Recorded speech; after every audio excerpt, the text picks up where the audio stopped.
Okay, good morning po mga bossing. From Bayambang Papawaw galing itong TMX 155. Kasama po nila yung Honda Click doon na napaka-pogi.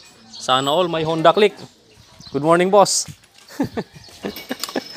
I-kick, abang kinikik natin to. Oh. Medyo dumadaplis yung kick niya. Maingay.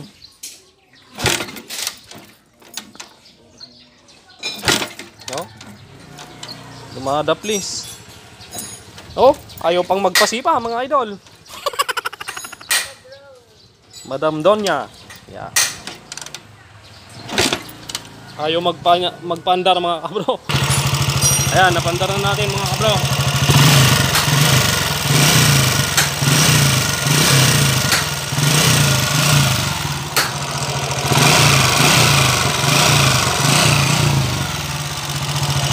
Yan, napakaingay mga kabro.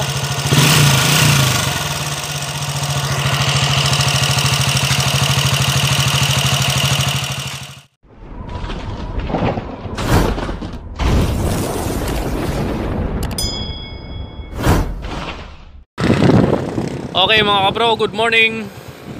So nandito tayo sa highway at ituturo ko lang sa inyo yung bagong location ng shop natin. So nandito tayo sa tapat ng Wilcon Depot. Yan, tapos ang katapat ng Wilcon ay St. Peter Chapel. Yan, St. Peter Chapels. So ito road to Baguio, papuntang Baguio. At ito naman papuntang Manila. Ito papuntang Baguio. Okay, so yung location natin, Wilcon Depot, may kanto dyan, papasok, pakaliwa. You know, ang bilis ng sniper. May kanto dyan, pakaliwa, tabi lang ng entrance ng Wilcon, may kanto dyan, papasok. Okay, dyan po yung daanan papunta doon sa bagong location natin. Okay, so punta na tayo doon. Okay, so nakalipat na tayo ng highway, ito na yung papasok. Yung Wilcon, yung tabing entrance ng Wilcon, ito na yung kanto papasok. Diretso lang tong kalsadang to. Yan, punta na tayo. Medyo rough road tong pababa dito. Yan.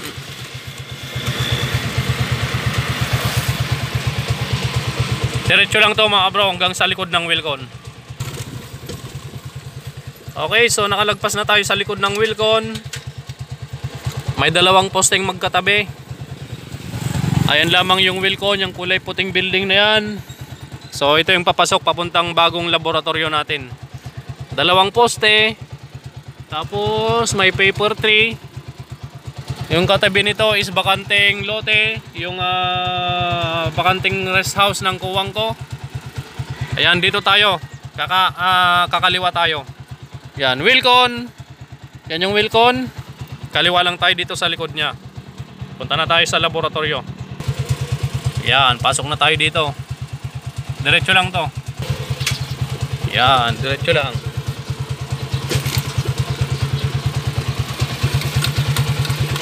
Iyon, may naghihintay na tayong customer mga kabro. Pagkatapos, kanan, pare, may basura dito, kunin mo. Okay, dito tayo sa may tolda. Yan, tabi lang natin tong motor natin. Yan yung bagong laboratorio natin dito banda. A few moments later. Okay, a few moments later, nabaklas na yung maingay na makina mga kabro. Yan, so durog nga yung pilot bearing nito. Wala nang natirang stick bearing. Ito na yung housing ng bearing. Wala na yung mga laman niya. Tapos yung counter shaft niya, brother, nasan? Ito. Oh, counter shaft, pudpod. Wala na. Pagudpod. Gasgas na gasgas mga kabro. Ano pa nga issue nito, brother? Bearing. Timing gear. Oh, napakagaspang. Ano pa? Block. Check mo yung block. Gasgas. Connecting rod, check mo nga yung connecting rod, pare.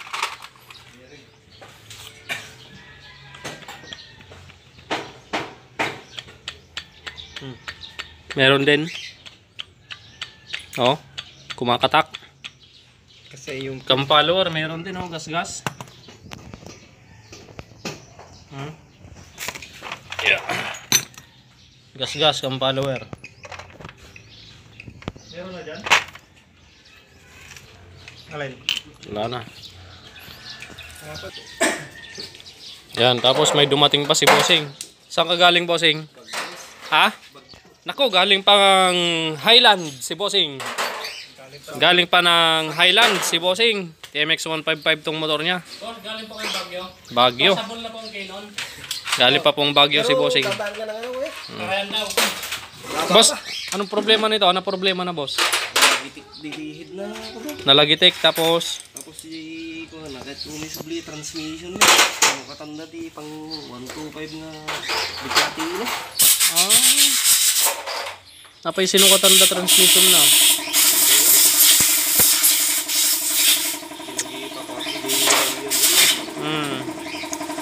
Yan, kinahoy da. Kinahoy daw yung transmission nito, pinalitan ng kuan pang 125 na contact point. Pero kasano andar natin, boss? Nga magandar? Magandar. Ayos ko lang ito, Brad. Ay, mahirap andar rin. So, dapat marinig muna natin yung andar niya para kuan malaman natin kung anong issue ng makina niya. Yan, may 1,000 kick tong motor ng Tiga Baguio, mga kabro. Ayan o. Oh, hard starting. Hey! Sabay silang umandar. Brother! Brother Lito! Brother Lito! Yan, pakinggan ko muna to. Nakakam ba ito, boss? Nakakam? Nakakam pala to.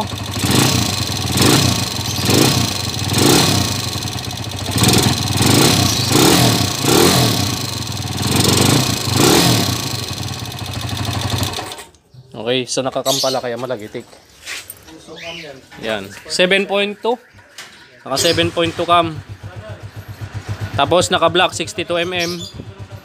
At plug and play daw na order niya kay Papa Joshua from Antique. Yan, from Baguio to mga kabro, mga kabro. Yan. Linis time muna yung mga kasama natin. A few moments later. Okay, so ayan na po, nakabili na tayo ng mga pyesa para dun sa motor ni Bossing from Bayambang Pangasinan na sobrang napakaingay ng makina. Barangay Bunggato. Barangay Bunggato. Bunggato East. Yan, Barangay Bunggato East. Bayambang Pangasinan. Shoutout po sa inyo dyan sa mga tiga Bayambang Pangasinan. Shoutout po sa inyong lahat dyan. At ngayon, ito po yung motor ni Bossing. Nakabili na tayo ng countershaft axle na original. Yan. Original, ayan po yung plastic, ito yung plastic niya. Yan, pinagpira-piraso na ni Brother Fern, kinagamit na niya mga kabro. Tapos pilot bearing, original din yung binili natin ito. Pilot bearing. Kapag dumadaplis na po yung kicker nyo, yung kickstarter nyo, dumadaplis minsan hindi kumakagat, tapos bigla na lang bababa yung kickstarter nyo pag tumatakbo. Yan po yung problema, countershaft tsaka pilot bearing, durog na. Yan. Connecting rod, nagpapalit din tayo, original, syempre. Yan, ito po yung box niya. Tapos yung laman ng connecting rod na yan is pira-piraso, naka-plastic. Yan, original.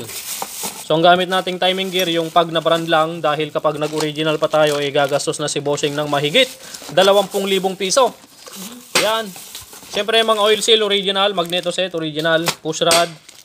Tapos, pag na cam follower.